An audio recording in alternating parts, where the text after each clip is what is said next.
you feel like you're getting there, and then cutting that off to make money feels like it goes against the nature of why it started, right? So for me, it was super scary. Hey, That's by why the I want way, to. and I think I could say this. My Twitch partner manager is the reason why I even, because I used to never run ads. Like, I was partnered for a while now. I never promoted subs or ran ads on Twitch. It kind of existed. And I remember they just looked at me and they were like, yo, this is kind of part of like just kind of the streaming experience in that. And I'm like, I don't want to promote like subs. And they're like, yo, honestly, if your audience loves you, we could tell that they love you. Like, look at your stats; they love you. They're probably gonna support you with a sub. Like, they don't want to see like ads and stuff like that. So, and I was kind of scary. I was definitely scared about that with Twitch, because I'm like, all right, YouTube is a bunch of fluff. You know what I mean? Because like there's a couple million people that's watching me on there, whatever. But YouTube, I don't know, man. YouTube just kind of felt a little different. No, Twitch, I mean, felt different. Twitch. But Yep. yeah, if now I do though. Now I do. Yeah, makes sense. Okay. Um, I feel like earlier you talked about making it. You said making it no matter the cost, or like all means possible, Mm-hmm. right? Can you tell me what does making it look like for you? What was that end goal that you were chasing? That's a great question. So, it changed. It changed. Okay, I'll tell you what making it was, Yep. and I'm gonna tell you how it changed. At first, Yep. making it was being financially well off, or being like, okay, great, this is a job, this is a great thing to do, that I could fucking, like, support my family, and I could have a decent lifestyle. And yeah, that was the first iteration of making it. For And I sure. got there, and I It's never enough. It's an endless scale. So at well, the moment, what are you thinking? I don't want to seem like an asshole with it, but it was just like the money didn't ease that urge and like fight to accomplish more. There was one singular moment I remember, and this was in 2016. And this is after I'm making pretty decent money. Like, you know what I mean? I remember walking in the mall because I had went to Vegas before, and it kind of bugged me that no one knew how I looked, but they knew my voice. Like, I had said Yeah. what up to someone, I'd be like, "Yo, and I got that a lot because like my Yeah. voice was becoming well known, but no one knew who I was. And then even if people didn't know I was, they only knew it within the bucket that I was operating in. And I Yep. remember saying, I was walking in the mall one time, and I said, I feel like I'm bumping my head with the ceiling here. And I said, the next move I make, when I come to this mall, people are gonna recognize me. And it might sound vague, like vain in the sense of, oh, you just want people to know you, but it was just like I felt that was the growth I needed to do. So when I went Yep. to Everyday Struggle, making it was, whether people knew you for your content or not, they knew you.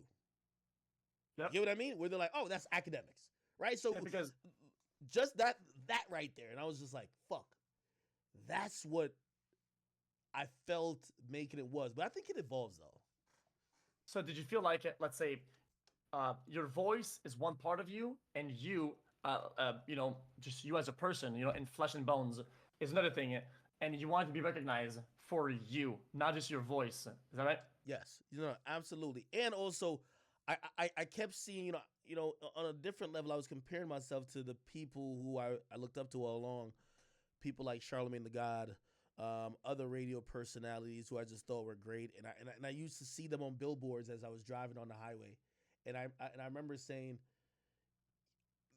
the idea of making it was not only having the money, but also being that guy, being the guy who, if you're out, they're like, oh, that's that person who we either really like or really hate, or Yeah. he's not the Yeah. guy who does that, whatever. You know what I mean? And Yeah. yeah, it was just kind of like almost imitating or trying to be like the people who I looked up to, because I was so obsessed with trying to eventually get there. Like, obsessed. When I mean obsessed, like, I would Every day, think about it, all of it. I would tell the people who I looked up to, I said, I've probably studied everything y'all have done. like I've watched every piece of content. I've taken every notes. I've taken everything into consideration. Like it was definitely an obsession, but it was for me it was a healthy obsession. In I would try to take things from them that I would believe that would make me successful like them. However, the Yeah. times were changing because it was all about the internet at that point. Yeah. So okay. So at that point, you're very passionate about what you do, and you have a lot of energy for the things you're doing and the topics that you're talking about. But at the same time, I feel like you're starting to develop a passion for the systems behind it, right? The analytics behind it, the topics and everything, right? Um, okay, and that kind of made me think. It made me think. What is the sort of content or the content pieces that you enjoy doing the most that are fueled by passion and not anything else? Yo, why does motherfucker Aiden just call me now? Oh shit! That Yeah, definitely can't have why? him on here, right? That's a Yeah, fact. that's how you get banned. Yeah, Yeah. Yo, Aiden, nigga, stop calling me, bro. I'll call you after after I'm off stream. Oh shit! Not again. Yeah, no. Fucking Ed. Yeah. Yeah. Let me walk you through again. Yeah. Just what is the let's just in the big lines, like what is the content and the things that you do that feel the most fulfilling, the things that you like doing the most, they're like passion fueled pretty much. Today, podcast and streaming.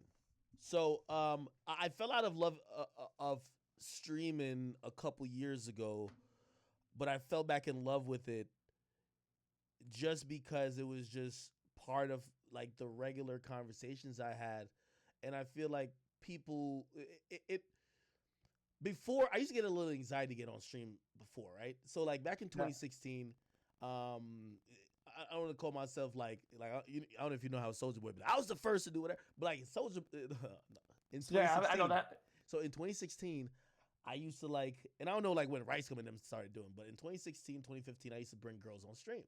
And it was like really entertaining to my audience to be some random Instagram models or whatever.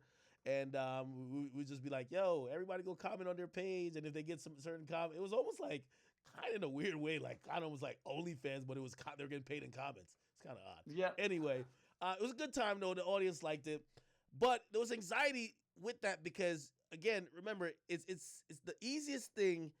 We all want to get to a point where we could just be ourselves and do what we like. And you wouldn't get anxiety unless you feel like you have to do something and do backflips to impress an audience. Yep. And I just remember like not streaming at times because I'm like, yeah, I don't have a guest coming today. And I'm like, this ain't why you started streaming, right? Yep. And I fell out of love with streaming when I felt like I needed to be doing all that. And I fell back in love with it when people were just accepting me for just having regular conversation, and yeah, that's the point of streaming. And also, I just think streaming has taken over the forefront of all content in just where people feel the most deepest connection with you. So that I have fun with also podcasting, because podcasting is like if you lock me and you in a room and there's a microphone, give me 3 hours. And I'll probably know, like, we'll have probably some of the oddest conversation, go down the weirdest, interesting rabbit holes, and just kind of like, I like talking for a living. You could, your audience probably say now, like, damn, this motherfucker won't shut up.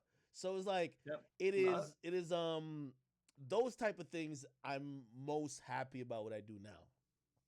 Yeah, that's really good. Okay, yeah, so, okay, that's actually interesting because you said something about the backflip, right? Mm-hmm. And that's something that I think everybody feels like. Did you ever click? Did you ever really get the deep understanding, right? That you are the backflip, right? Just you doing your thing. Even though you feel you're doing a backflip, just whenever the way you do things, the way you approach, the way you talk, just you are the backflip. Did you ever click that in? Well, here's the funny part about it. I believe I was thinking for the audience.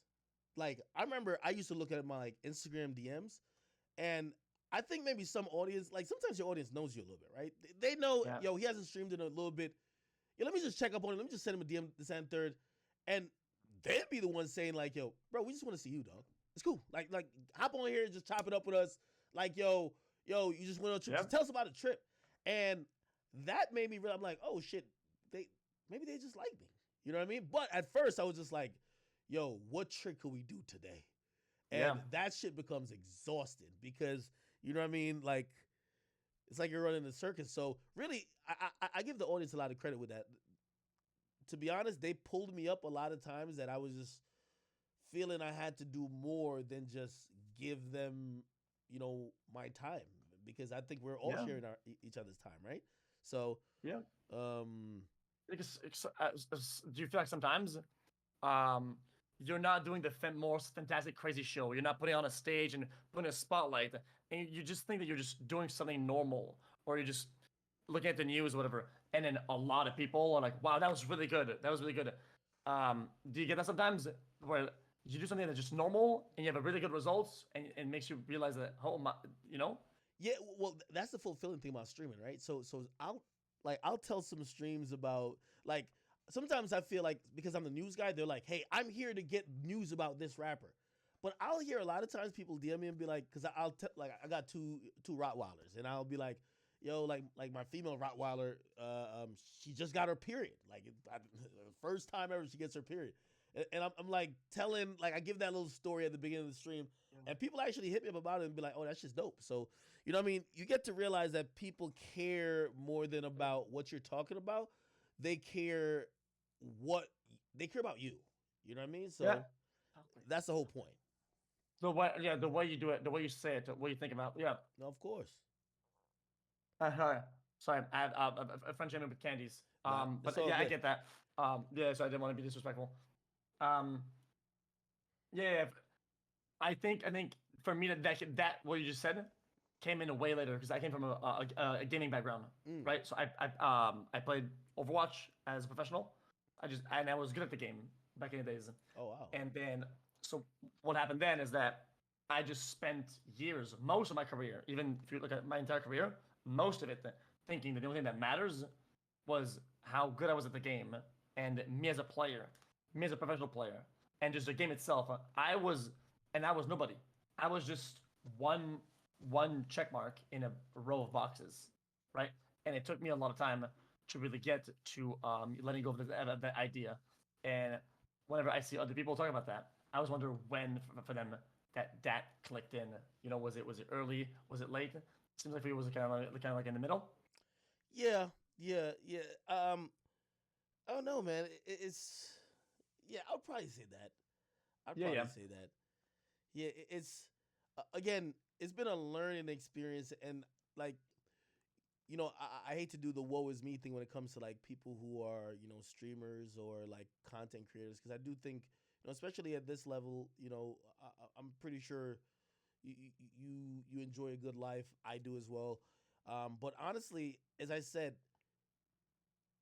I still go through my DM requests on Instagram. Same. And the reason why I do is I look for hot chicks. I don't get no hot chicks DMing me no more, man. Yeah, me neither, bro. Come on. Yeah, I ain't if gonna you just lie, didn't man. say that, I used to though. I used to. Like these days, or I think I'm more cautious now. Like, yo, I've been exposed a couple times, so I'm like, I chill off of that down, bro. I used to be exposed, dog. Yo, there's like videos and pictures of like the chicks used to just be like, have their phone out, and I'm sleeping on the bed. I'm snorting, yo. I sound like a train, dog. I'm just like I'm sucking. Yo, I sound like a UFO, my nigga. I'm sucking in every ounce of oxygen in that room, and the chick is still trying to say, here I am with him, and I'm like, yo, how is this a flex? I look disgusted. Like, yo, like, no. I'm in some wild, deep, comatose sleep because I probably just got some stuff. You know what I mean? We just did some stuff, but like, yeah, I got exposed a few times. It was on the blogs, and then after that, I was like, man, I gotta move a little bit better. Okay, so yeah, you got shorthanded. That's a little unlucky. Yeah, shit happens. You don't have a girlfriend? Yeah, I don't know. I've never been exposed. Like, wait, do you have a girl? No, I don't. Yo, you probably got every girl want you, bro. Yeah, but then they want it for the wrong reasons. So what does it matter? That is true. Yeah, definitely. Yo, do you think it's possible at your level, or actually just really like any level where you're kind of like popular, to find somebody who is like, oh, I care nothing about your fame. I'm only here for you. I just love you for you. You are the best. I have no alternative motives